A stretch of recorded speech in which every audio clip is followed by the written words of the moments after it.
터키 시인인 나짐 히크메트가 쓴 신과의 인터뷰라고는 책에서 인간에게서 가장 놀라운 점이 무엇인가요? 라는 질문이 있습니다. 이 질문을 시는 이렇게 대답했다고 쓰고 있습니다. 어린 시절이 지루하다고 서둘러 어른이 되는 것, 그리고는 또 다시 어린 시절로 되돌아가기를 갈망하는 것, 돈을 벌기 위해 건강을 잃어버리는 것, 그리고는 건강을 되찾기 위해 돈을 다 잃는 것, 미래를 염려하느라 현재를 놓쳐버리는 것, 그리하여 결국 현재에도 미래에도 살지 못하는 것, 결코 죽지 않을 것처럼 사는 것, 그리고는 결코 살아본 적이 없는 듯 무의미하게 죽는 것이라고 말하고 있습니다. 사랑하는 교회 여러분, 여러분과 저는 지금 여기를 어떻게 살아가고 있고 사시려고 합니까? 다니엘은 유대 청년으로서 바벨론 포로로 끌려간 사람입니다. 그는 총명한 사람인지라 바벨론 느부갓네살 왕에 의해서 총리로 발탁이 되었습니다. 포로에서 당시 강대국이었던 바벨론의 제2인자가 되었습니다. 느부갓네살 왕이 죽고 벨사살 왕이 되었고, 또 바벨론이 메대에 의해서 망하고 정권과 제국이 바뀌었는데도 다니엘은 숙청당하지 않고 다시 메대의 총리로 기용되었습니다. 다리오 왕은 120명의 방백을 세워 나라를 다스렸습니다. 그리고 3명의 총리를 세웠는데 그 중에 한 명이 바로 다니엘입니다. 그런데 그에게 지금 모든 것을 잃어버리고 죽임을 당할 수 있는 위기가 찾아왔습니다. 노예 출신에다가 이미 정복한 국가인 바벨론의 총리가 다시 메데바사의 총리를 하고 있으니 다른 경쟁자들의 얼마나 그 마음에 들지 않겠어요. 가시 같은 거죠. 그래서 그 경쟁자들에게 항상 다윗은 잠재적인 두려움이었습니다. 그래서 그 경쟁자들은 일치단결해서 다니엘을 제거하고자 합니다. 그래서 비리를 잡으면 단순간에 무너뜨릴 수가 있겠는데, 다니엘은 그 성품이 충성되고 또 그가 정직하고 아주 바른 사람이라 아무 허물도 그릇됨도 그에게서 찾을 수가 없었습니다. 그래서 다른 방법으로 다니엘을 제거하려고 하는데, 그 방법이 바로 다니엘이 섬기는 하나님을 경외하는, 하나님께 기도하는, 그걸 통해서 어떻게 하든지 다니엘을 제거하고자 합니다. 여러분, 다니엘이 빠져나갈 수 없는 올무를 만드는 것입니다. 다니엘은 하루 3번씩 예루살렘을 향한 창문을 열고 기도하는 것이 습관화되어 있는 사람입니다. 바로 이것을 통해서 그의 경쟁자들은 다니엘을 제거하고자 합니다. 그래서 왕에게 나가서 30일 동안 왕의 그 어떤 신에게 섬기거나 기도하는 사람에게는 사자굴에 던지는 법을 만들어서 왕으로 하여금 그 의인을 찍도록 만들었습니다. 여러분, 마음이 민첩한 다니엘은 이제까지 신실한 믿음으로 왕에게 충성을 다했습니다. 왕도 그러한 다니엘을 인정하였어요. 그래서 왕이 이 문제를 때문에 왕 스스로가 다니엘을 잃을까 봐 심히 근심하는 것을 볼 수가 있습니다. 그러니까 그런 왕이 조금 머뭇거리는 것을 보고 그의 경쟁자들은 때로 몰려가서 왕에게 메대와 바사에서 왕이 찍은 의인으로 찍은 것은 변개할 수가 없으니 속히 시행하라고 촉구하는 것을 볼 수가 있습니다. 이러한 코너에 몰린 왕은 너무나 가슴이 답답해서 다니엘에게 이렇게 말합니다. 다니엘아, 너의 하나님이 너를 구원하시리라. 이렇게 말씀합니다. 이 정도로 왕도 다니엘을 인정하는 사람이었습니다. 하나님 앞에 신실하고 왕에게도 인정받는, 그리고 아무 허물도 또 어떤 약한 인간적인 문제도 없는 정말 충성된 다니엘에게 왜 이런 문제가 생겼는지 우리는 가끔 고민하지 않을 수가 없고, 이 문제에 대해서 갈등하지 않을 수가 없죠. 여러분, 우리가 신앙생활을 신실하게 잘하는데 인생에 문제가 생길 수가 있죠. 병이 들기도 하고 경제적인 어려움도 갈, 또 사람들과의 삶의 관계가 어그러질 수도 있습니다. 그럴 때 왜 내가 이런 문제를 겪어야 되느냐? 내가 하나님 앞에 충성되었고 하나님을 향해서 나는 바르게 살려고 몸부림쳤는데 왜 이런 문제가 생길까? 이런 의구심과 그리고 갈등이 인간에게 찾아오신 본연의 생각이라고 생각됩니다. 그런데 다니엘들이라고 이런 감정이 없었겠습니까? 그럼에도 불구하고 다니엘은 이런 현실에 마음을 뺏기지 아니하는 모습을 볼 수가 있습니다. 다니엘은 예전에 하던 방식대로 또 30일 동안만 기도를 안 하고 아니면은 보이지 않는 곳에서 한다든지 하면은, 그렇게 타협하면은 이 위기를 모면할 수도 있습니다. 하지만 다니엘은 그렇게 하지 않습니다. 다니엘은 하나님 앞에 예전대로 나가서 하나님 앞에 감사를 드리며 감사하는 모습을 볼 수가 있습니다. 여러분, 어떻게 다니엘은 이런 환경과 타협하지 않고 또 환경 앞에 방황하지도 않고 마음 빼앗기지도 않고 어떻게 하나님의 사람으로서, 신앙으로서 이 현실의 문제를 극복하고 다스리고 자기 길을 걸어가는지를 오늘 우리에게 보여주고 있습니다.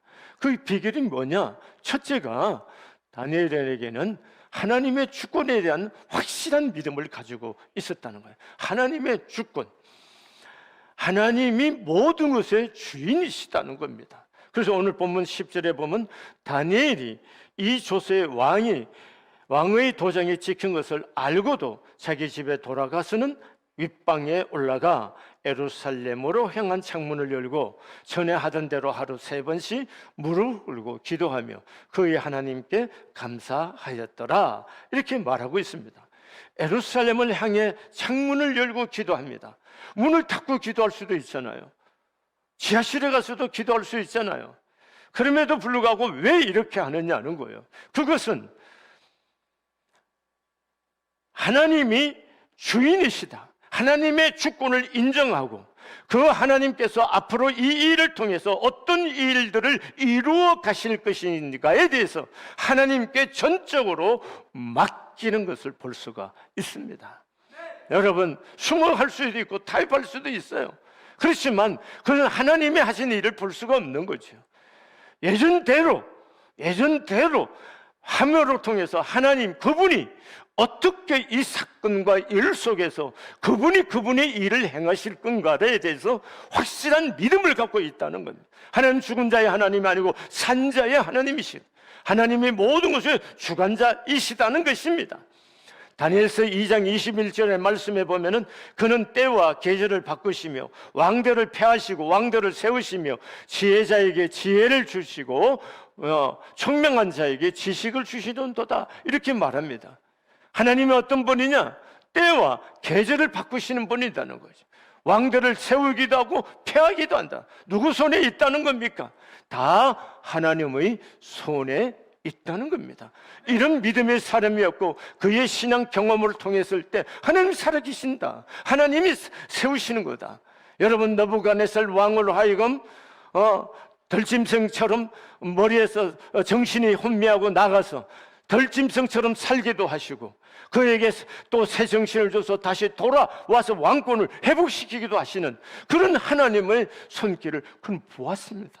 그렇기 때문에 지금 다가온 환경, 사건, 일 때문에 마음 빼앗기지 않고 하나님 앞에 초점을 맞추고 그 하나님께서 이루실 것을 믿고 하나님 앞에 감사하는 모습을 볼 수가 있습니다.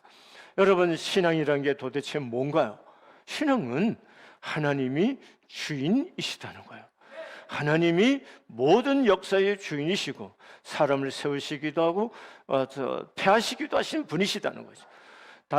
다윗도 역대상 29장에서 말합니다. 하나님께서 뭐예요? 사람을 세우시고 높이시기도 하고 폐하시기도 하시고 모든 것이 그의 손에 있더라고 다윗이 고백합니다. 그런 다윗이었기 때문에 다윗이 어떻게 살았습니까? 잘 보세요. 하나님의 주권을 인정한다는 게 구체적으로 삶 속에 어떻게 나타나야 되냐 하면은 다윗이 사울 왕에 의해서 도망을 10여 년 동안 다녔어요. 창을 던져서 몇 차례 위기를 경험합니다.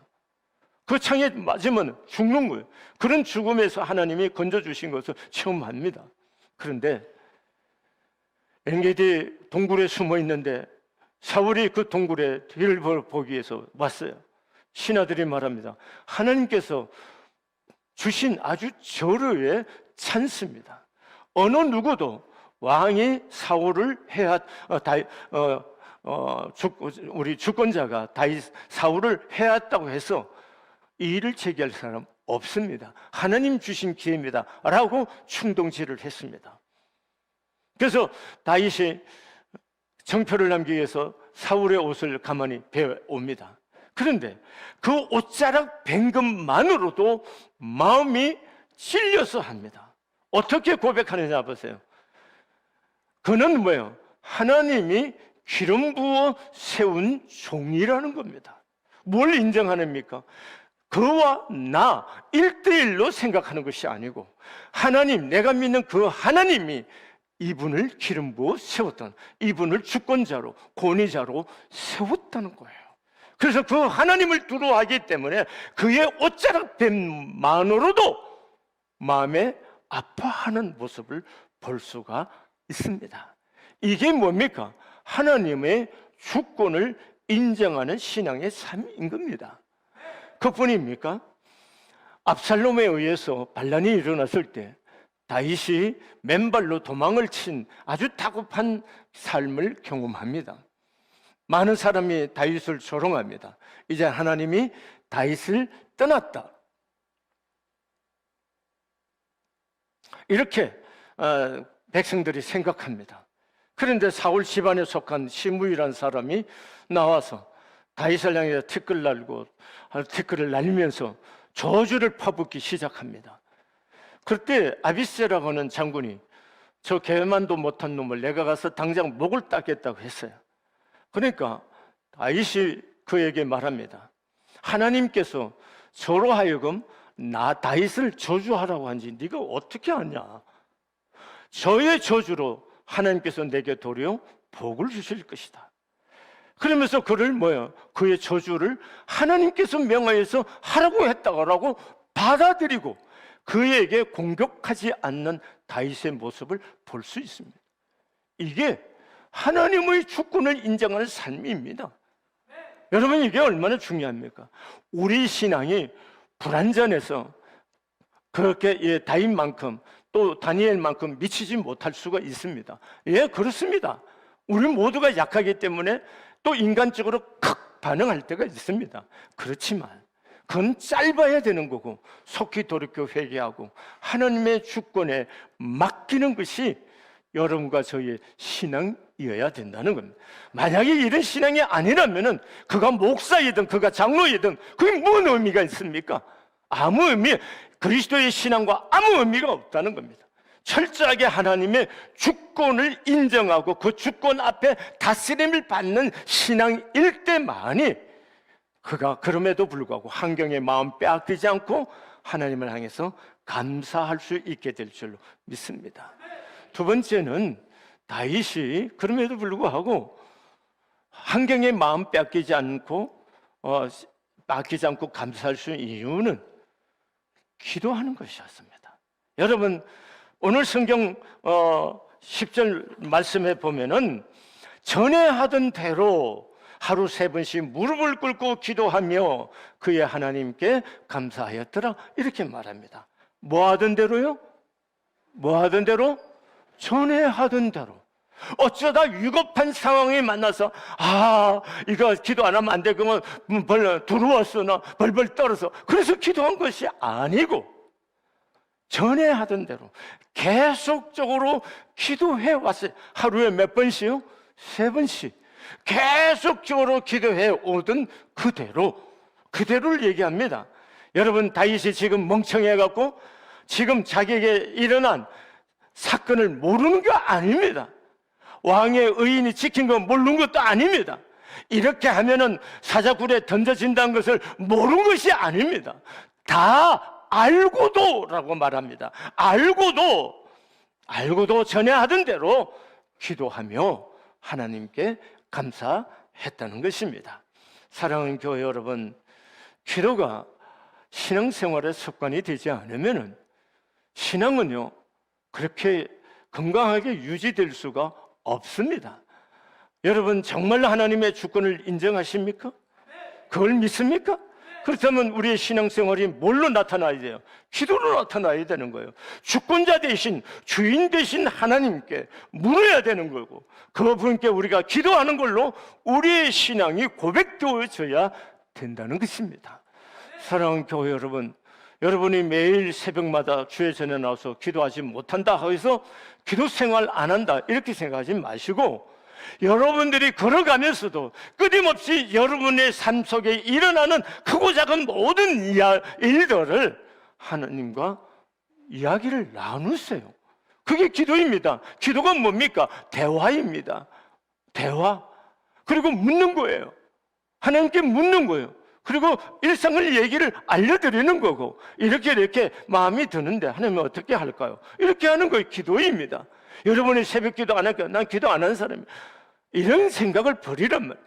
어느 곳에 어디 모습으로 있든지 여러분 하나님과 동행의 삶을 사는 여러분이 될 수 있기를 바랍니다. 그래서 매 순간순간 하나님, 이거 어떻게 할까요? 지금 몹시 속이 상하고 화가 나는데 어떻게 할까요? 이렇게도 물으시라고요. 그래서 그 감정이 주의 성령 안에서 조금이라도 다스림을 받아서 마음이 누구 떨어졌다면 그건 오히려 기도의 뭡니까? 응답인 것이요. 그게 인도를 받는 것이에요.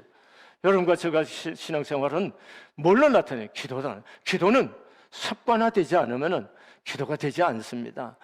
여러분, 좋은 습관이 없이는 인생을 성공적으로 만들어갈 수가 없다는 거 잊지 마시기를 바랍니다. 요즘 자기계발서들이 많이 나오는데 가장 많이 요즘 사용하는 용어가 바로 습관이라는 얘기를 쓰고 있습니다. 성공하는 사람 7가지 습관, 성공의 7가지 습관, 이렇게 말을 표현을 하는데, 여러분, 우리의 습관을 바꾸지 않으면 성공하는 삶으로 갈 수가 없습니다. 미국 두크 대학교 연구진이 발표한 논문에 따르면 우리가 매일 하는 행동의 40%가 의사결정의 결과가 아니라 그냥 습관 때문에 이루어진 일이라는 거예요. 그러니까 습관에 의해서 자연스럽게 되죠. 자, 운전하시는 분 보세요. 늘 어떤 길로 와요? 늘 다니던 길 다녀요. 잘 생각해 보세요. 길이 없는 거 아닙니다. 늘 다니던 그 길로 익숙하니까. 왜 그런 거예요? 그 길로 다녔기 때문에 그래요. 한 번 다녔으면 안 그랬을 거예요. 여러 번 다니다 보니까 그 길로 가는 겁니다. 여러분, 인생의 습관을 바꾸지 않으면 안 됩니다. 김유신 장군 일화에서 있죠. 김유신 장군이 매일 기생집에서 술만 마시고 하니까 어머니가 굉장히 큰 야단을 쳤어요. 김유신 장군이 한번 결심하고 이제 술을 마시지 않기로 했어요. 그런데 어느 날 말을 타고 집으로 가는데 이 말이 자기도 모르는 사이에 김유신 장군을 태우고 어디로 갔냐? 기생집 앞으로까지 달아다 놓은 거예요. 왜 그래요? 맨날 말이 뭐예요? 기생집으로 말을 몰았으니까 말도 우리 주인님이 어디로 간다? 이 집으로 가는 거야. 이 집으로. 여러분, 그래서 김유신 장군이 칼을 빼서 말을 죽였다는 얘기잖아요. 말이 잘못했나요? 맨날 자기가 갔으니까 말이 간 거지. 여러분, 우리 인생에 있어서 습관이 그렇게 중요하다는 겁니다. 우리 습관을 바꿔야 돼요. 어떻게 바꿔요? 무슨 습관을 들여야 될까요? 기도하는 습관을 들여야 되고 감사하는 습관을 들여야 돼요. 여러분, 불평하기 시작하고 원망하기 시작하면 끝이 없는 거예요. 그 사람은요, 인생이 절대로 열리지 않습니다. 잘 되는 삶을 살려가면은요, 기도와 감사의 습관이 몸에 배도록 해야 돼요. 몸에 배도록. 그러면 자연스러워지는 거예요. 그럼 그 사람의 길이 대로처럼 열릴 줄로 믿습니다. 그러면 여러분 함께 해보세요. 다니엘의 길이 정말로 그렇게 열렸냐? 예, 그렇습니다. 다니엘이 주권자 되신 하나님 앞에 인정하고, 그 하나님의 주권 앞에 인정하고 그 하나님을 바라보고 기도하고 감사했더니까 다니엘의 삶 속에 어떤 일이 벌어진지 아세요? 사자굴에 던져 넣습니다. 그런데 하나님께서 사자굴에 사자들의 입을 봉해 주셨어요. 그래서 머리털 하나 상하지 아니했어요. 그래서 성경은 오늘 이렇게 말합니다. 하나님이 살아계심을 증거해 보여주신 거예요. 아, 하나님 살아계시구나. 뭐 하다고요? 하나님이 살아계시다는 거예요. 아멘이세요? 예. 오늘 여기 계신 여러분과 저는 다니엘처럼 그렇게 사자굴에 던짐을 당하는 그런 어마무시한 일 겪지는 않을 수가 있습니다. 그렇지만 우리들의 일상의 작은 일 속에서도 끊임없이 부딪힐 때가 있어요. 그래서 내가 소외당할 수도 있고 또 여러 가지 고통을 당할 수도 있고, 그때 뭐 해야 되는 거예요? 그럴 때에도 뭐요? 하나님 앞에 기도하면서 감사할 수 있기를 바랍니다. 왜냐하면은 이것이 나를 통해서 하나님이 살아계시구나 하는 것을 보여줄 수 있는 기회이기 때문에 그렇습니다. 사랑하는 교회 여러분, 미안하지만 저는 여러분이 저를 대해서 어떻게 생각하는지 모르겠지만 저는 갈수록 고맙고 감사하는 마음이 가득합니다. 나를 어떤 마음으로 대하는 상관없습니다. 제가 송도 지난주 월요일 날 이사를 했어요. 송도에서 이 차를 타고 와서 보면서 차 타고 오는 교인들에 대해서 너무 고마운 마음이 생겨요. 진심입니다. 제가 30여 년을 선악동에서 살았어요. 늘 걸어다니고 이 안에만 우물로 안에 개구리처럼 살았습니다.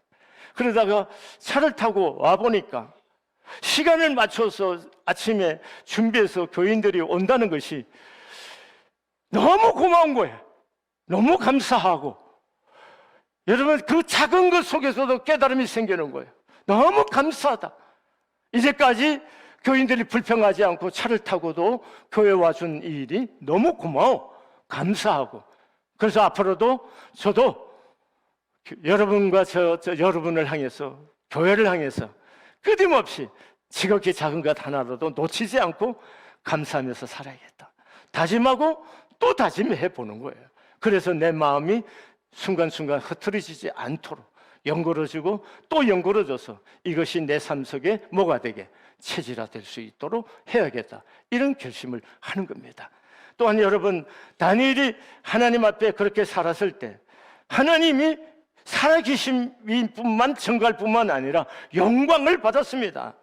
여러분, 다니엘을 통하여 하나님의 이름이 만방에 선포됩니다. 아멘이세요? 만방에, 하나님이 살아계시구나, 그것이 만방에 선포되어졌다는 겁니다. 여러분 어찌합니까? 여러분의 병이 들어서 고통받는 시간이 있지만, 절망하는 순간이 있지만, 그걸 통해서 기도하고 하나님의 은혜를 입어서 당신을 보니까 정말 하나님 살아계시군요, 이렇게 사람들에게 고백하고 드러낼지 어떻게 압니까? 그러니까 우리가 만난 우리의 삶에 대해서 원망하고 불평하고 이런 마음, 복수심이 아니라 고마워하고 감사하고 깨워서 기도함으로 하나님 그분이 일하심이 나타날 수 있도록 해야 될 줄로 믿습니다. 세 번째, 다니엘서 6장 28절의 말씀에 보면은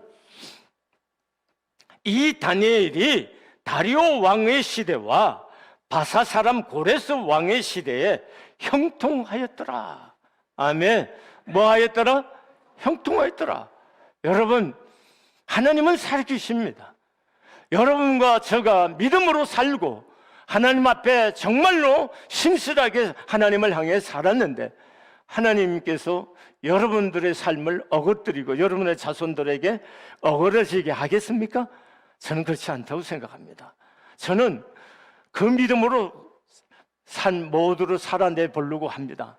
저뿐만 아니라 내 자손들이 우리 아버지 때문에, 우리 할머니 때문에, 우리 아버지, 우리 할아버지 때문에 우리가 이만큼 이렇게 은혜를 입고 산다라고 앞으로 내 아이들이 살아가면서 사는 날 동안 내내 그렇게 고백할 수 있으며 살아가기를 원합니다. 그래서 하나님 앞에 하나님이 살아계심을 증거해 보이고 싶은 겁니다. 사랑하는 교회 여러분, 하나님이 주인이십니다. 그 주인 되신 하나님 앞에 다스림을 받을 수 있어야 되고, 그리고 그 주인이신 주님께 기도하는 이 기도의 습관이 몸에 배일 수 있도록 할 수 있으시기를 바랍니다. 여러분과 저희의 가장 간절한 소원과 소망이 뭐여야 될까요? 하나님과의 친밀함입니다. 남은 시간, 남은 인생을 어떻게 하나님과 더 가까이 친밀한 교제 안에 삶을 살아갈까? 이것이 여러분과 저의 기도가 되어야 될 줄로 믿습니다. 그리고 입을 열 때마다 뭐가 나와야 돼요? 감사. 아침에도 감사, 저녁에도 감사. 입만 열면 뭐가 나와? 감사. 감사가 몸에 배어서 누리기만 감사가 자동으로 나올 수 있도록 그런 감사하는 좋은 습관과 훈련이 되어질 수 있기를 소원합니다. 우리 사랑하는 교회 여러분의 삶을 통해서도 여러분의 자손들이 그렇게 고백하고 살 수 있기를 진심으로 소원합니다.